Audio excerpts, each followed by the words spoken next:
Esa noche en casa de mi hijo sentí que el aire me faltaba. No era el calor ni el vino, era otra cosa, un presentimiento espeso que me apretaba el pecho. Mientras todos reían en la mesa, mi corazón latía como si ya supiera una verdad que mi mente se negaba a aceptar. Me levanté en silencio, sin que nadie se diera cuenta, y caminé por el pasillo oscuro. Cada paso resonaba como un golpe en mi memoria. Entonces lo vi. Y en ese instante comprendí que mi hijo ya no era el niño que había criado. Era un extraño que me ocultaba algo capaz de romperme para siempre. Nunca imaginé que una simple invitación a cenar pudiera marcar el comienzo de una herida que tardaría años en cerrarse. Cuando mi hijo me pidió que fuera a su casa aquella noche, su voz sonó amable, casi cariñosa. «Ven, mamá, quiero que pases un rato con nosotros». «Hace tiempo que no te veo», me dijo. Yo dudé un momento, porque con los años una aprende a escuchar no solo las palabras, sino también los silencios que las rodean. Sin embargo, la nostalgia pudo más que la duda. El recuerdo de cuando él era pequeño, de sus abrazos llenos de migas de pan y de risas inocentes, me empujó a aceptar. Llegué cuando el sol apenas se desvanecía en el horizonte. La casa esa misma que alguna vez había ayudado a comprar con mis ahorros lucía distinta, más moderna, más fría. Las luces eran blancas y fuertes, y todo tenía ese olor a limpieza exagerada que no te hace sentir cómoda, sino vigilada. Las paredes estaban casi vacías, sin fotos familiares, sin rastros de memoria. Me recibió su esposa con una sonrisa corta, forzada, de esas que nunca llegan a los ojos. Mi hijo apareció detrás de ella y su abrazo fue rápido, casi como una obligación, no como un gesto de amor. Nos sentamos a la mesa. Era una cena abundante, demasiado perfecta, platos bien acomodados, copas que brillaban bajo la luz, una botellita de vino que él mismo abrió con cuidado. Me observaba de reojo, como si temiera que yo notara algo fuera de lugar. Yo intenté actuar con normalidad, aunque por dentro algo me inquietaba. A cada minuto sentía que el silencio pesaba más. La conversación iba y venía, que el trabajo, que los planes futuros, que un posible viaje. Hablaban de dinero, con una soltura que no entendía porque sabía que hacía apenas unos meses él me había pedido ayuda para cubrir unas deudas. Ahora, en cambio, parecía vivir una vida de lujo que no se correspondía con su realidad. Miré sus manos. Estaban tensas, apretadas alrededor de la copa. Su vista evitaba la mía, como si mis ojos fueran un espejo que pudiera reflejar verdades que él no quería enfrentar. A cada risa falsa, a cada comentario superficial, yo sentía que algo se quebraba un poco más en mi interior. Era como si una voz antigua, esa que toda madre lleva dentro, me susurrara: «Ten cuidado». Al poco rato, dije que necesitaba ir al baño. No era del todo mentira. El nudo en mi estómago se había vuelto intenso. Pero más que alivio, lo que buscaba era escapar de esa mesa donde la incomodidad se podía cortar con un cuchillo. Caminé por el pasillo, que estaba a media luz. Mis pasos eran suaves, lentos, casi temerosos. El silencio en aquella casa era extraño, como si no le perteneciera a ningún ser humano. Cuando regresaba algo me llamó la atención. Una sombra movediza detrás de la puerta entreabierta del estudio. Mi hijo estaba allí solo, inclinado sobre una mesa, hojeando papeles con prisa. Cerró una gaveta al escuchar el más mínimo ruido. Me quedé paralizada, conteniendo la respiración. Durante un segundo eterno, nuestras miradas se cruzaron. En sus ojos vi algo que nunca había visto antes: miedo y culpa, mezclados en una expresión que me heló la piel.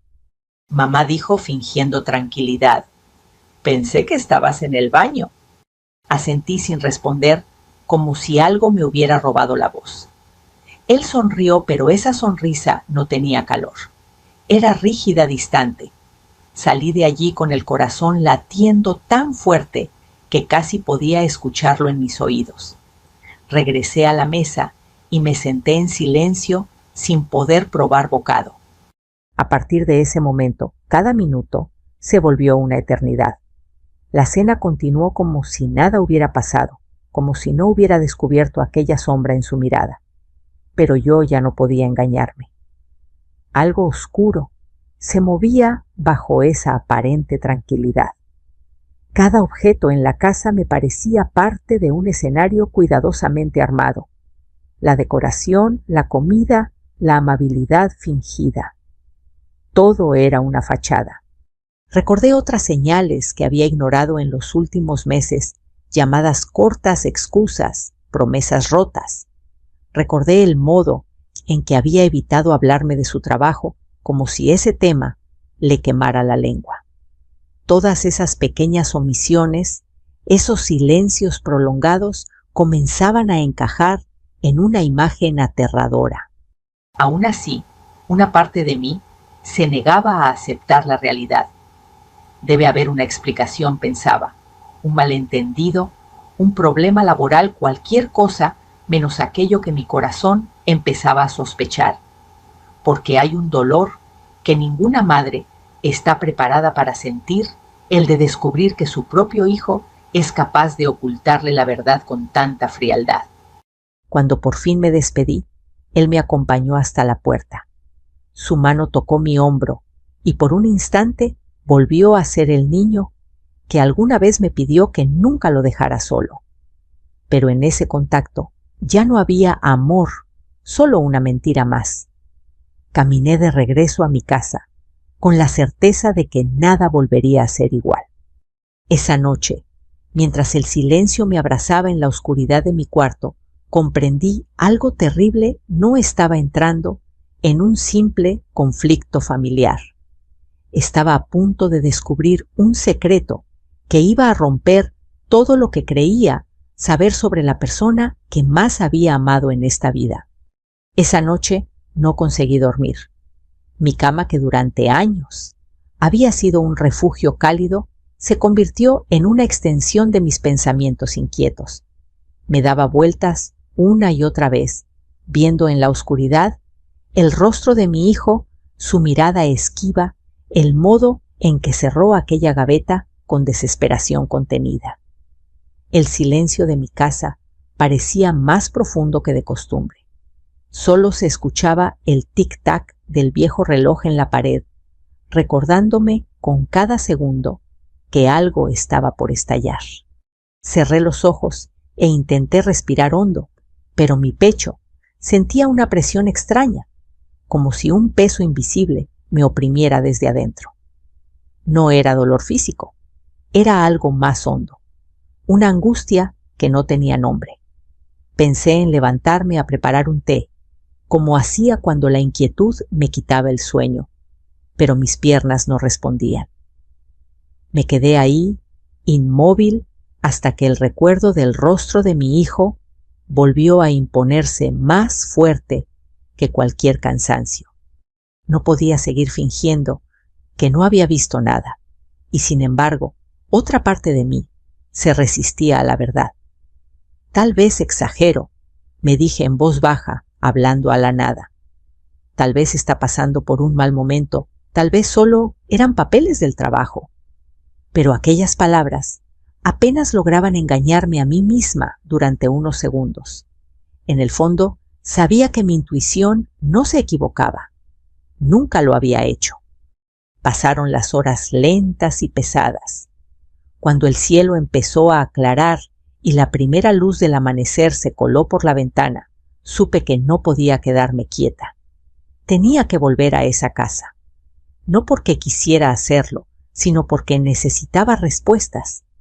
Tomé mi bolso despacio, como si cada movimiento fuera un paso hacia un abismo, y salí sin hacer ruido, casi como una ladrona que entra a una tierra prohibida.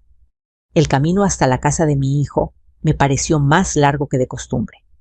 Cada esquina, cada golpe de viento y cada ladrido lejano se sentía distinto, cargado de un significado oscuro. Al llegar, noté que el auto de él no estaba, tampoco el de su esposa. Sentí una mezcla de alivio y miedo. Estaban fuera, y esa ausencia abría una puerta que yo como madre nunca había querido cruzar. Introduje la llave en la cerradura. Mis manos temblaban. Durante un instante dudé. ¿Realmente iba a entrar sin permiso? ¿Qué clase de madre hace eso? Pero el pensamiento fue más fuerte. No lo hacía por curiosidad, sino por necesidad. Tenía que saber si mi hijo estaba en peligro, o si el peligro era él mismo. La casa estaba en silencio absoluto. Ese tipo de silencio que no es tranquilo, sino tenso. Caminé con pasos lentos, casi suspendida en el aire. Mis pies apenas tocaron el suelo, y cada crujido de la madera hizo que el corazón se me subiera hasta la garganta. Miré a mi alrededor. Todo parecía impecable, demasiado ordenado, como si alguien hubiera tratado de borrar cualquier rastro de desorden de vida real. Fui primero a la sala, luego a la cocina. Nada fuera de lugar. O tal vez todo lo estaba, pero de un modo que no se nota en la superficie. Finalmente, mis pies me llevaron sin que yo se lo ordenara al estudio. La misma habitación donde la noche anterior había visto aquella sombra encorvada sobre la mesa. La puerta estaba cerrada, pero no con llave. La empujé suavemente. El aire dentro del cuarto era distinto, más pesado, como si guardara secretos que llevaban tiempo encerrados allí. Mis ojos recorrieron cada rincón con cuidado, registrando todo el escritorio, la computadora apagada, unas carpetas acomodadas en una esquina. El corazón me latía con fuerza cuando me acerqué a la mesa. No sabía exactamente qué buscaba. Solo sabía que debía encontrar algo. Sobre el escritorio había una libreta. La abrí con manos temblorosas.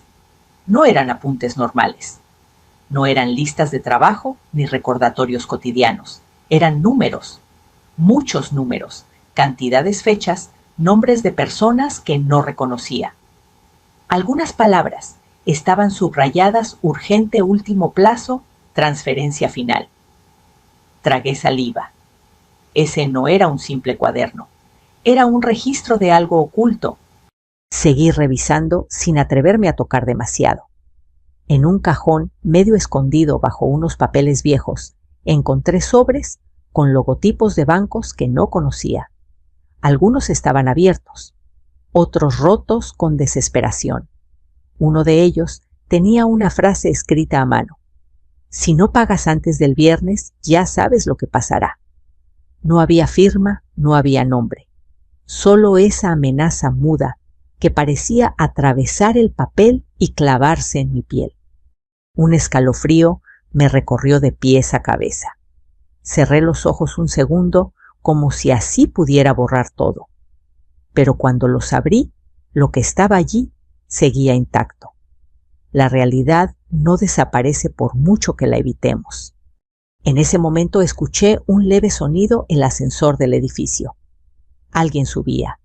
Mi cuerpo se tensó de inmediato. Podían ser ellos. Podía ser mi hijo regresando y encontrándome allí, revisando lo que jamás quiso mostrarme. Miré alrededor, buscando dónde esconderme, hacia dónde huir, pero no tenía tiempo para hacerlo. Me quedé inmóvil, aguantando la respiración. Los pasos se escucharon en el pasillo. Se detuvieron frente a la puerta del apartamento. Luego el sonido inconfundible de las llaves. Mi mente se nubló. No ahora, por favor. Pensé casi suplicando en silencio. Pero en ese preciso instante, el ruido se alejó de nuevo. Eran pasos de un vecino. No eran ellos. El peligro inmediato pasó, pero dejó tras de sí un miedo más profundo. Sabía que no podía quedarme más tiempo. Guardé mentalmente cada detalle que había visto. No me llevé nada. No moví nada del lugar. Solo memoricé la verdad pieza por pieza, como un rompecabezas roto. Salí del estudio, cerré la puerta con cuidado y caminé de regreso hacia la entrada. Antes de irme, una última cosa llamó mi atención. Sobre una repisa había una fotografía vieja. Era yo más joven, abrazando a mi hijo cuando él tenía 5 o 6 años. Sonreíamos, éramos felices. Esa imagen en ese lugar parecía un acto cruel, una burla. Tomé la foto un instante, sentí el borde desgastado con los dedos y la volví a dejar donde estaba. No era el momento para aferrarme al pasado. Cerré la puerta detrás de mí con suavidad. Cuando estuve en la calle, respiré hondo. El mundo seguía su curso. La gente caminaba, los autos pasaban el cielo, era azul como cualquier otro día. Pero para mí todo había cambiado. Ya no era solo una madre preocupada. Ahora conocía una parte de la verdad, y esa verdad apuntaba en una sola dirección. Mi hijo estaba metido en algo peligroso. Algo que tarde o temprano también me alcanzaría a mí. Y mientras caminaba de regreso a mi hogar, comprendí que el silencio de una madre puede ser más poderoso que cualquier grito. Yo no había dicho una sola palabra, pero dentro de mí algo comenzaba a despertarse. Durante el camino de regreso a mi casa, las imágenes del estudio de mi hijo no dejaban de repetirse en mi mente. Las hojas llenas de números, los sobres rotos, la amenaza escrita a mano. Todo parecía una mala película, una de esas historias que solo les ocurren a otros. Sin embargo, la realidad me golpeaba con cada paso que daba sobre la banqueta. Aquello no era ficción, era mi vida. Y el protagonista de ese drama oscuro era el mismo niño que yo había enseñado a caminar. Al llegar, cerré la puerta con doble llave. Sentí la necesidad de protegerme, aunque aún no entendía del todo contra qué debía protegerme. Me senté en la mesa de la cocina, la misma donde tantas veces partí pan para mi hijo, la misma donde le limpié las lágrimas cuando se caía de la bicicleta. Todo en esa cocina hablaba de años de amor, de sacrificios, de noches sin dormir, de comidas compartidas. Y ahora, sin embargo, el silencio pesaba más que cualquier recuerdo. No podía mantenerme quieta. La inquietud era como un fuego lento que me recorría el cuerpo. Pensé en volver a la casa de mi hijo, otra vez revisar con más detalle, llevarme alguna prueba. Pero algo dentro de mí, esa voz prudente que me había acompañado toda la vida, me detuvo. Si él descubría que yo había tocado algo, podría eliminar cualquier rastro. Debía actuar con inteligencia, no con desesperación. Decidí hacer algo distinto, revisar mis propios papeles en casa. Fui a mi habitación y saqué la vieja caja de madera donde siempre guardaba documentos importantes, recibos, títulos de propiedad, cartas, facturas antiguas, papeles de herencia de mi difunto esposo. Esa caja contenía la historia de mi vida económica y familiar. La abrí con cuidado, como si dentro habitara una criatura dormida. Empecé a revisar uno por uno los documentos. Todo parecía normal, hasta que encontré algo que no recordaba haber visto antes. Era una copia de un contrato impreso hacía pocos meses. Llevaba mi nombre en la parte superior. Lo que me heló la sangre fue la firma en la parte inferior. Parecía mi firma, pero yo jamás había firmado eso. Mis dedos recorrieron cada trazo. Conocía mi firma mejor que nadie. La había repetido durante décadas en cheques, solicitudes, formularios, documentos del banco. Aquella imitación era demasiado perfecta para ser un accidente. Alguien la había copiado, ensayado, estudiado con paciencia. Y sabía exactamente quién podía haber hecho algo así. El contrato hablaba de un poder legal que le otorgaba autoridad a otra persona para realizar movimientos en nombre mío. Leí el nombre con un nudo en la garganta. Era el nombre de mi hijo. Ese documento le daba derecho a administrar, vender o hipotecar propiedades que estaban a mi nombre. Mi mente comenzó a trabajar a una velocidad que nunca antes había sentido. Pude ver con claridad las piezas del rompecabezas, la casa elegante, el dinero del que presumían, las deudas ocultas, los sobres amenazantes. Y ahora, este documento fraudulento que le daba control sobre mi vida, mis bienes, mi seguridad. No era solo mentira, era un delito. Un sudor frío me recorrió la espalda. Me apoyé en la pared para no caer. ¿Hasta dónde estás dispuesto a llegar, hijo mío?, murmuré en voz baja, con una mezcla de dolor y asombro. Porque una cosa es mentir, otra es endeudarse, pero falsificar la identidad de tu propia madre. Eso cruzaba una línea que yo jamás imaginé que él sería capaz de traspasar. Pasé las siguientes horas revisando cada rincón de esa caja. Encontré más irregularidades pagos, que yo no recordaba haber hecho transferencias, que jamás autoricé notificaciones de movimientos bancarios, que por alguna razón no habían llegado antes a mis manos. Todo apuntaba a lo mismo. Alguien había estado manipulando mis cuentas usando mi nombre como una puerta abierta. Y ese alguien era mi propio hijo. Me senté de nuevo a la mesa, con una pila de papeles frente a mí, como si estuviera observando el expediente de un desconocido. Pero no lo era. Era la prueba en papel de la traición más profunda que una madre puede experimentar. Sentí como mis manos comenzaban a temblar, primero de rabia, luego de tristeza, luego de una decepción que iba más allá de las palabras. Recordé su rostro de niño cuando corría hacia mí después de la escuela. Recordé sus manos pequeñas, envolviendo las mías, confiando en que yo siempre estaría ahí, para protegerlo. ¿En qué momento se había perdido ese niño? ¿Cuál fue el punto exacto donde el amor se transformó en interés y el respeto en simple conveniencia? Quise llorar, gritar, llamarlo por teléfono y exigir explicaciones, pero no hice nada de eso. Por primera vez en toda mi vida, dentro de mí, nació una calma extraña. No una calma de resignación, sino una calma peligrosa, lúcida, consciente. La calma de quien deja de ser víctima para convertirse en testigo. Comprendí que la verdad no debía ser confrontada con lágrimas, sino con inteligencia. Tomé una hoja en blanco y empecé a anotar todo lo que recordaba de la noche anterior y de lo que había visto en su estudio, las palabras, los números, los nombres, las amenazas. Escribí con letra firme, ordenada. Cada línea se convirtió en un acto de afirmación. No estaba loca, no estaba imaginando cosas. La realidad estaba ahí clara frente a mí.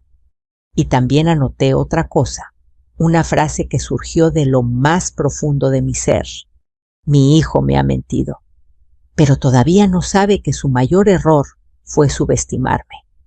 Porque si había algo que aprendí a lo largo de la vida, era esto: los papeles no mienten. Los documentos no sienten lástima, no se dejan engañar por besos en la frente ni por palabras bonitas.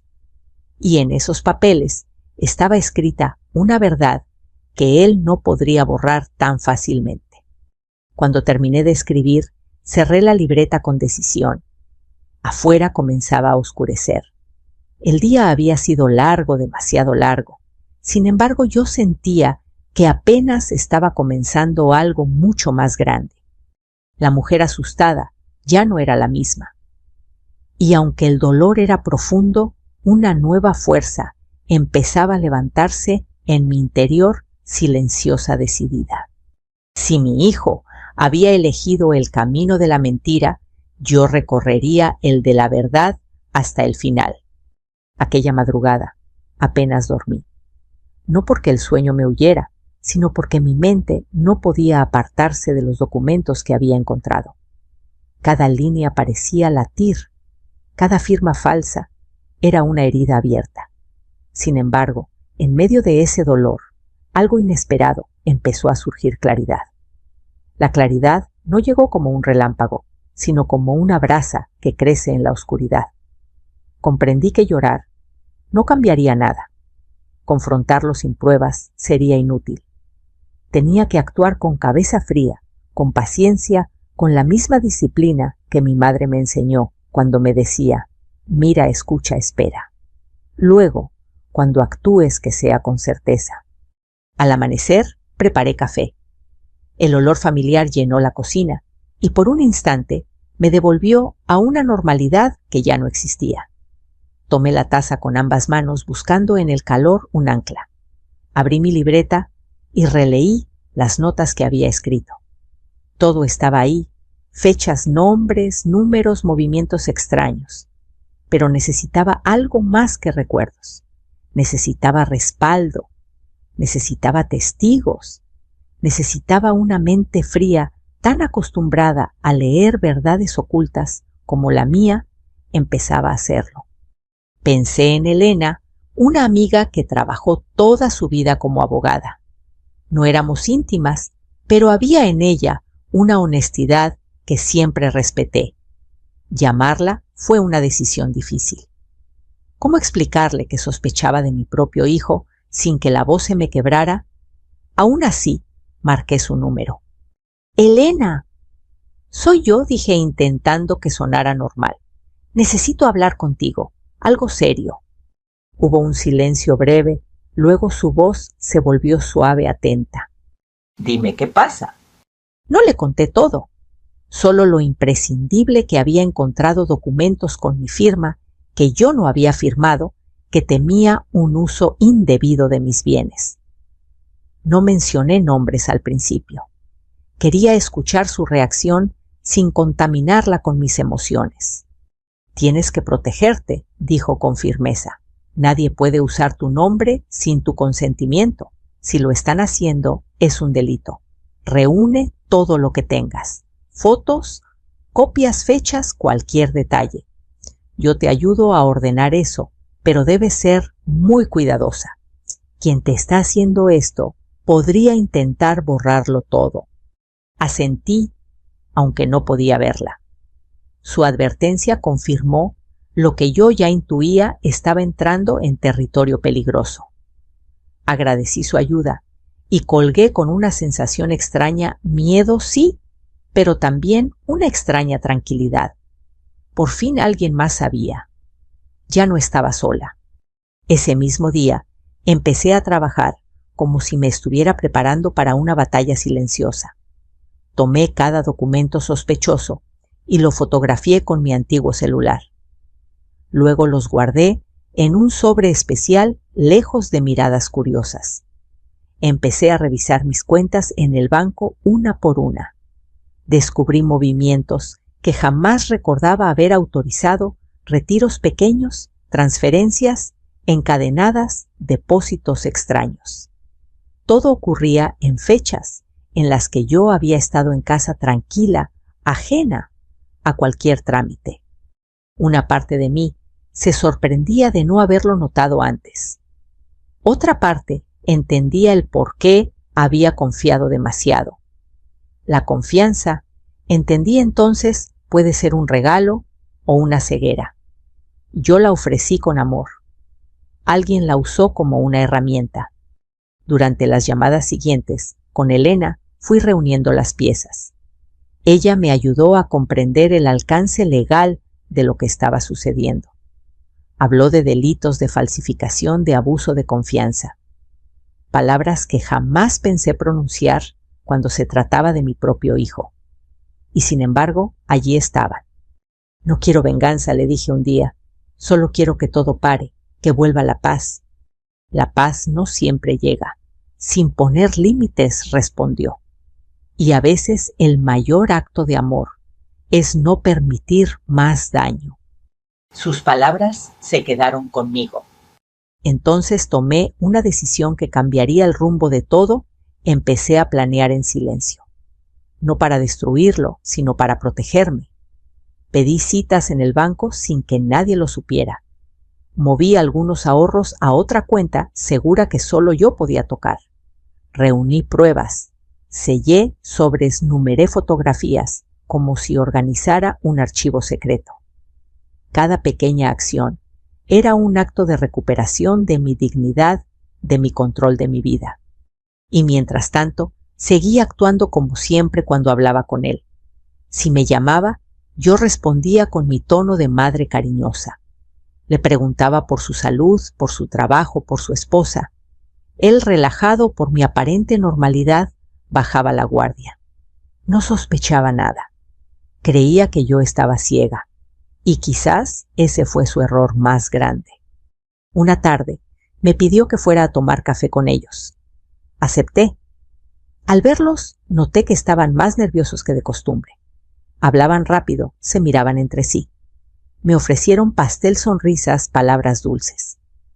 Yo los observaba con serenidad. Por dentro, cada gesto suyo confirmaba mis sospechas. Por fuera, yo era la misma madre de siempre. «Te ves un poco cansada, mamá», comentó él. «Es la edad», respondí suavemente. «Pero todavía tengo ojos para ver y mente para pensar». No lo dije con intención acusadora. Sin embargo, en sus pupilas vi un destello de algo que no supe descifrar. Temor, desconfianza, tal vez ambos. Cuando regresé a casa esa noche, me miré al espejo durante largo rato. Vi las arrugas, las canas, el cuerpo que ya no es joven. Pero también vi algo más, la fuerza de todas las mujeres que habían resistido antes que yo, mi madre, mi abuela, las que trabajaron la tierra, las que levantaron familias, las que sobrevivieron silencios, y supe que estaba hecha del mismo material. Esa mujer reflejada frente a mí ya no tenía intención de callar, pero tampoco de gritar sin sentido. Su arma sería la calma, su escudo la verdad, su aliado el tiempo. Porque mi hijo podía haber creído que yo era débil por no hablar. Pero no entendía lo más importante: el silencio de una madre no siempre es resignación. A veces es estrategia. A veces es el lugar donde se gesta la decisión más poderosa de todas. Yo aún no sabía exactamente cómo terminaría todo.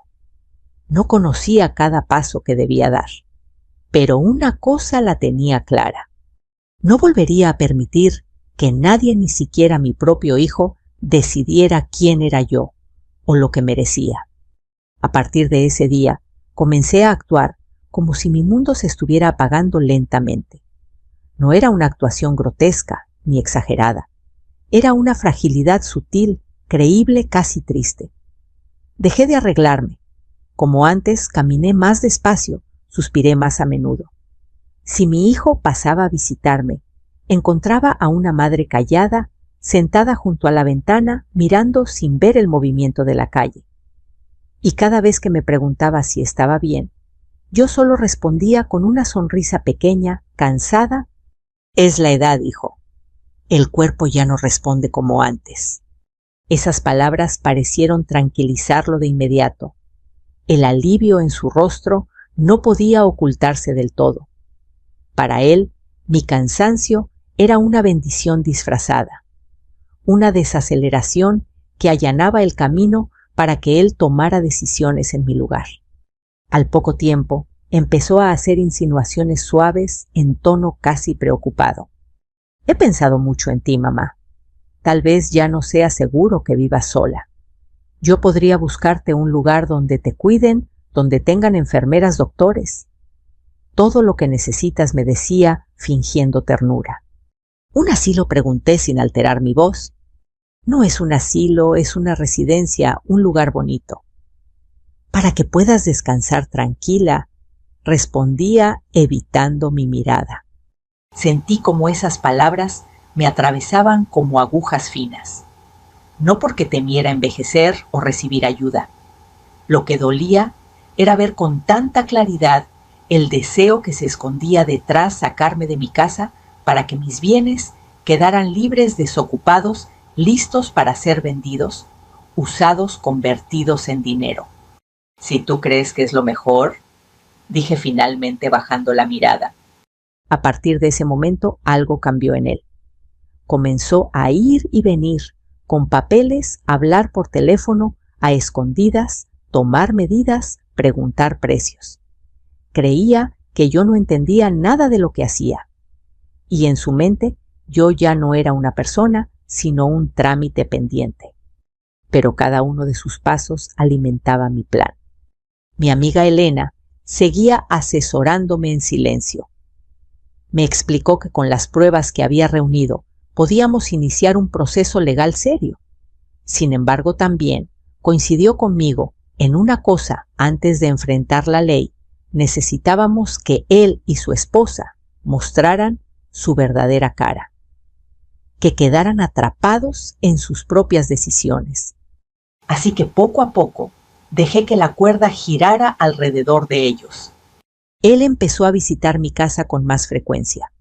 Revisaba mis muebles, hablaba de remodelaciones que nunca había pedido.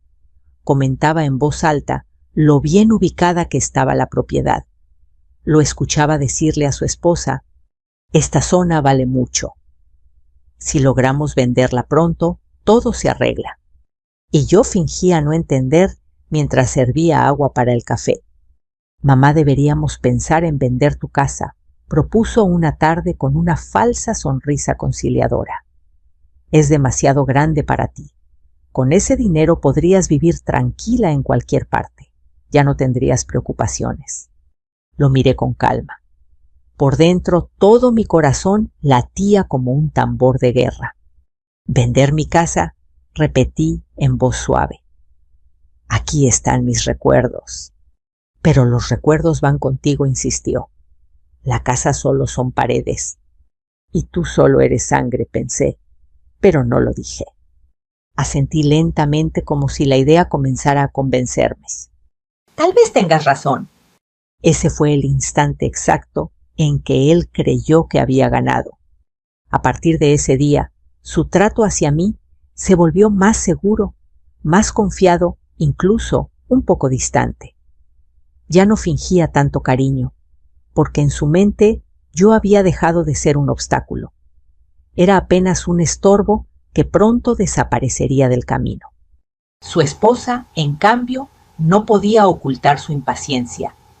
Cada vez que venían a verme, observaba mi casa con ojos calculadores, como si ya estuviera repartiendo mentalmente cada habitación, cada mueble, cada objeto de valor.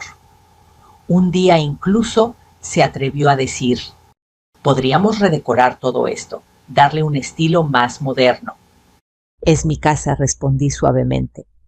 Hubo un silencio incómodo. Luego mi hijo intervino rápido. Claro, solo era un comentario. Pero ya era demasiado tarde. La semilla de su verdadera intención había quedado expuesta. Mientras tanto, yo seguía reuniendo pruebas. Grabé algunas conversaciones sin que lo notaran. Guardé capturas de mensajes donde él hablaba de dinero, de plazos de vender. Noté en su celular llamadas frecuentes de números desconocidos. Elena logró rastrear uno de esos números hasta un hombre relacionado con préstamos ilegales. Eso explicaba la libreta, las amenazas, la desesperación. Mi hijo estaba desesperado. Y la desesperación convierte al ser humano en algo que ni él mismo reconoce. Poco antes de que mi plan tomara su forma definitiva, recibí un mensaje de él que aún recuerdo palabra por palabra. «Mamá, todo estará mejor cuando firmes los papeles. Confía en mí». Leí esa frase una y otra vez. «Confía en mí». Era casi irónico, porque fue justo en ese momento cuando comprendí que la confianza ya no era una opción. Ahora todo dependía de la verdad, de mi defensa, de mi límite.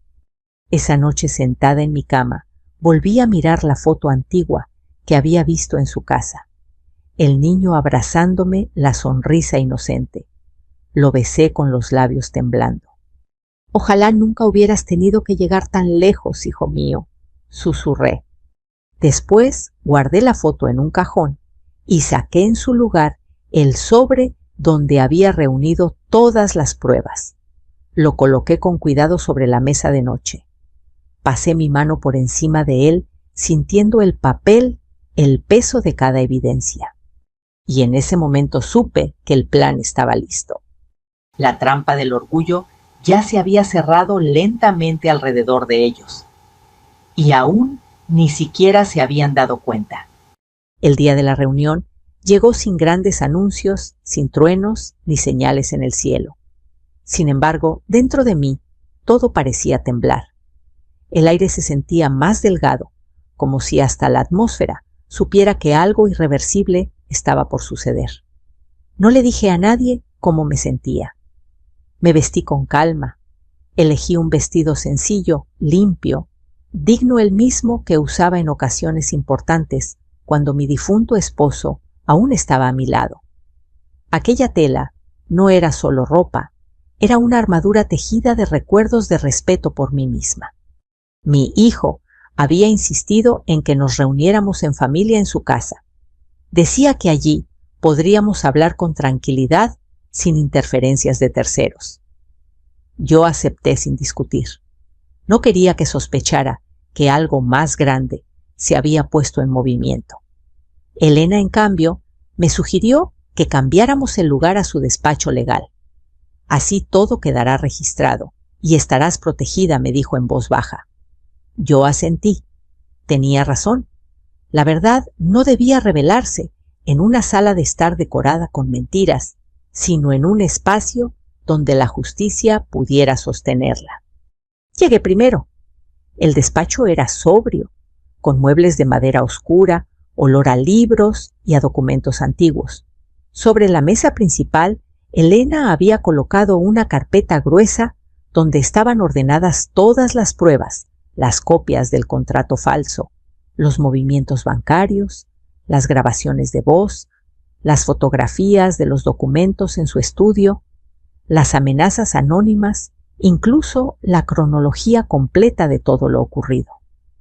Verlo allí, tan claro, tan evidente, me produjo una mezcla de alivio y tristeza profunda. Minutos después, escuché pasos en el pasillo. La puerta se abrió y entraron ellos. Mi hijo primero, con una expresión de aparente tranquilidad.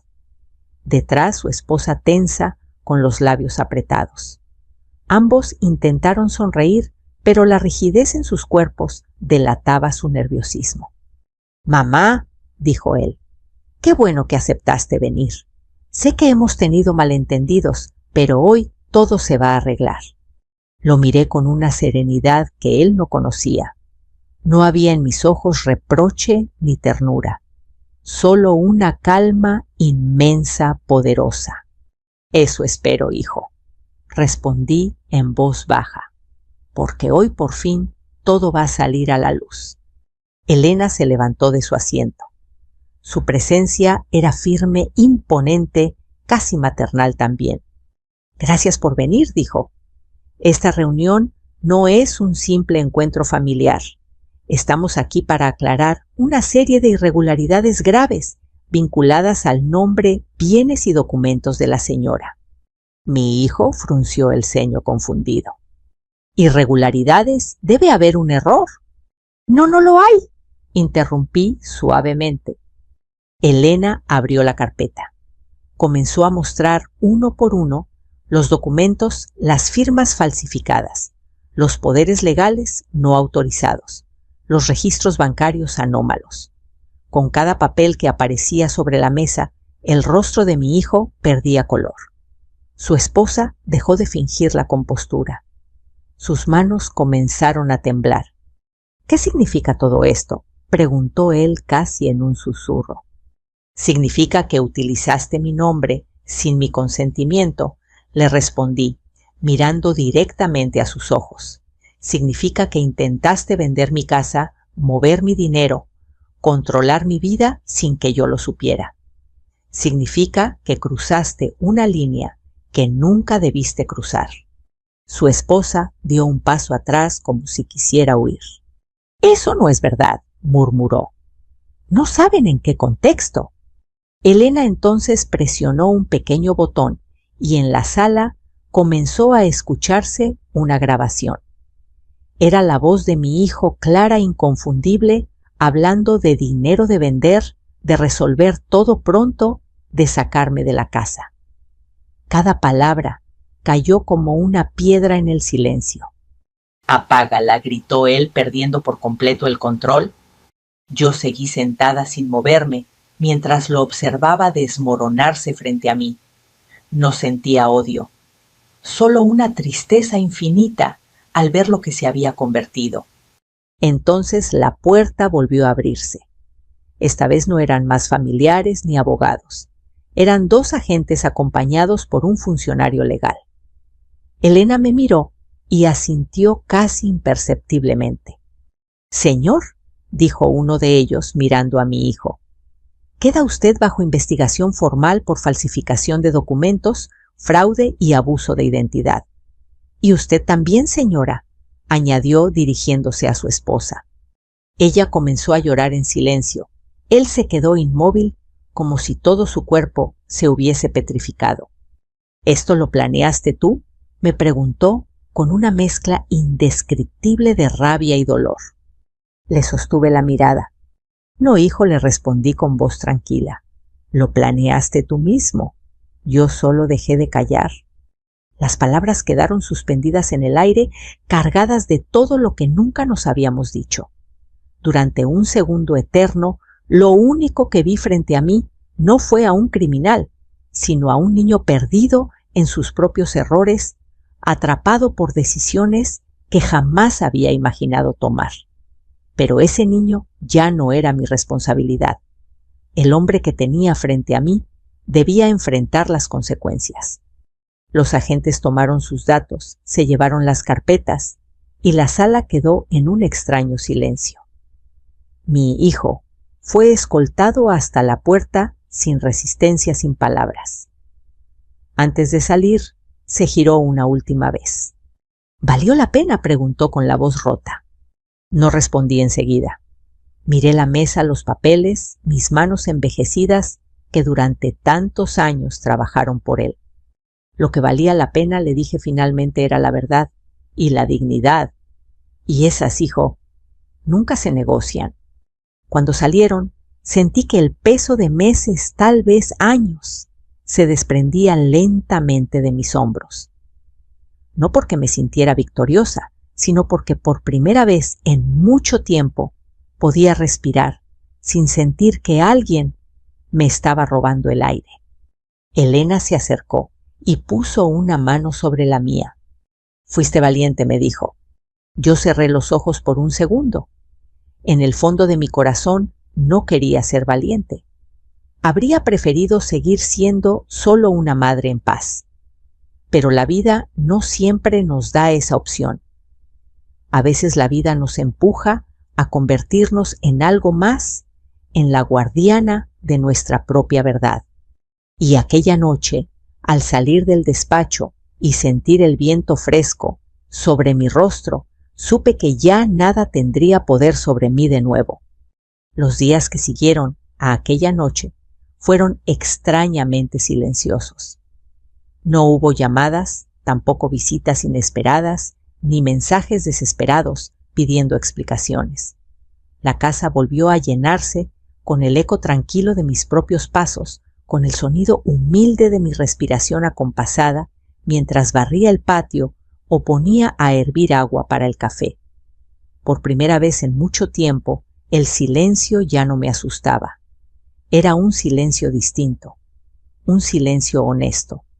Supe por Elena que el proceso legal avanzaría despacio, como suelen hacerlo las cosas importantes. Habló de investigaciones de declaraciones de fechas futuras en un juzgado. Yo asentía sin demasiado interés en los detalles. Ya había hecho lo que debía. El resto no estaba en mis manos, y aceptar eso también era una forma de sanar. Mi hijo ya no me pertenecía como antes. Tampoco yo le pertenecía a él. Durante varias noches me senté en el mismo sillón junto a la ventana donde solía esperarlo cuando era niño. Afuera, el mundo seguía girando sin saber nada de mi historia. Los vecinos caminaban con bolsas del mercado, los niños corrían tras una pelota, los perros ladraban a lo lejos. La vida continuaba indiferente como siempre. Y sin embargo, dentro de mí existía un antes y un después que no podía ignorar. Pensaba mucho en su infancia, en cómo lo cargaba cuando tenía fiebre, en las veces que dormía con su cabeza sobre mi pecho, en su respiración tibia, profunda, confiada. Pensaba en la primera vez que dijo mamá, en sus dibujos torcidos, pegados en la nevera, en sus sueños de ser protagonista de algo grande. Tal vez ahí estuvo la raíz de toda su necesidad de grandeza, de demostrar, de tener más que todos. Y tal vez yo no supe enseñarle que la grandeza verdadera no nace del dinero, sino del respeto. Esa idea me atravesó con la delicadeza de una verdad dolorosa. Como madre, también tuve culpas. Nadie nos enseña a criar seres humanos completos. Amamos como sabemos, protegemos como podemos, y a veces, sin querer, sembramos semillas que más tarde se convierten en espinas. Comprenderlo no justificaba sus actos, pero me permitía mirarlos sin odio. Una tarde, mientras limpiaba un cajón antiguo, encontré una pequeña cadena de plata. Se la había regalado cuando cumplió 10 años. Recuerdo haberle dicho que la protegiera, que algún día entendería su valor. La sostuve entre mis dedos, sintiendo el frío del metal en la piel. Pensé en tirarla, en desprenderme de aquel recuerdo, pero algo dentro de mí lo impidió. No por él, sino por mí. Porque esa cadena no representaba su traición. Representaba todo el amor que le di antes de perderlo en el camino. Volví a colocarla en su lugar y sentí una paz suave acomodarse en mi pecho. Con el paso de las semanas, decidí hacer algo que en otro tiempo jamás me habría atrevido a imaginar. Vendí la casa. No porque me la hubieran querido quitar, sino porque ya no la sentía como mía. Las paredes guardaban demasiadas voces, demasiadas memorias cruzadas entre la alegría y la mentira.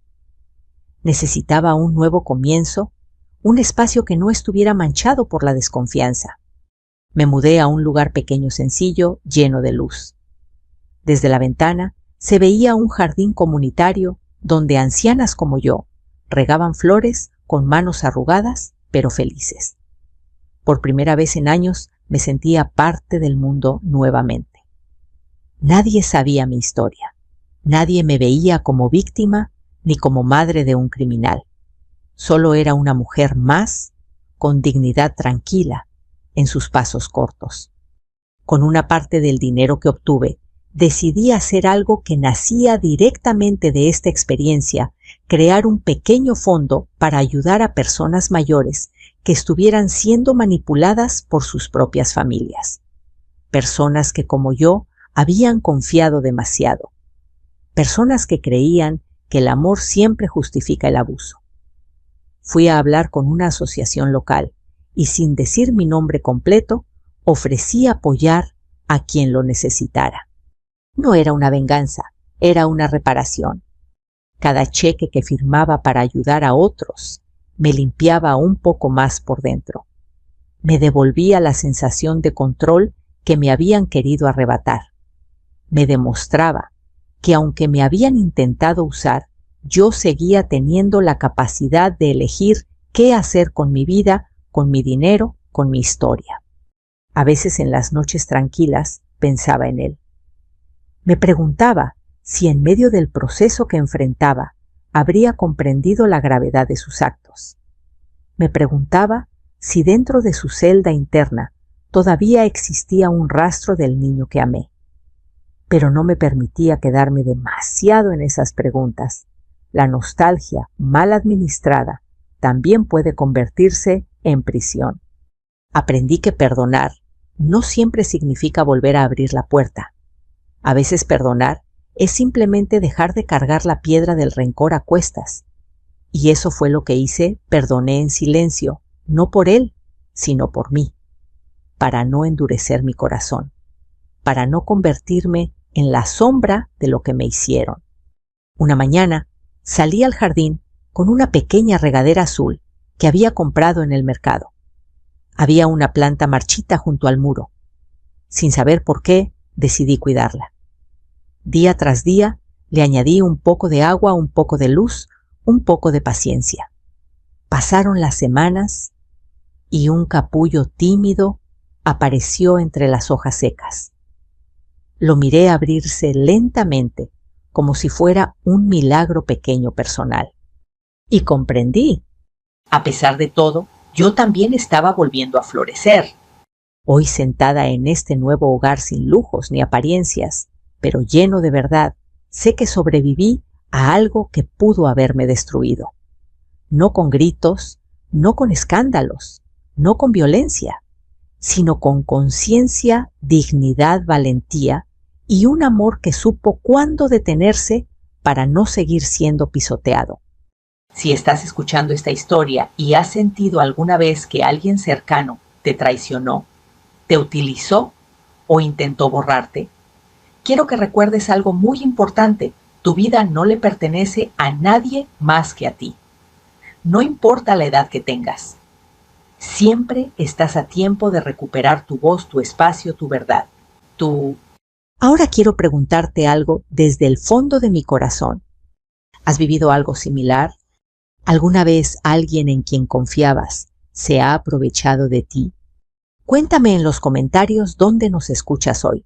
Tu historia también merece ser contada. Tenemos muchas historias como esta, llenas de vida, dolor y esperanza.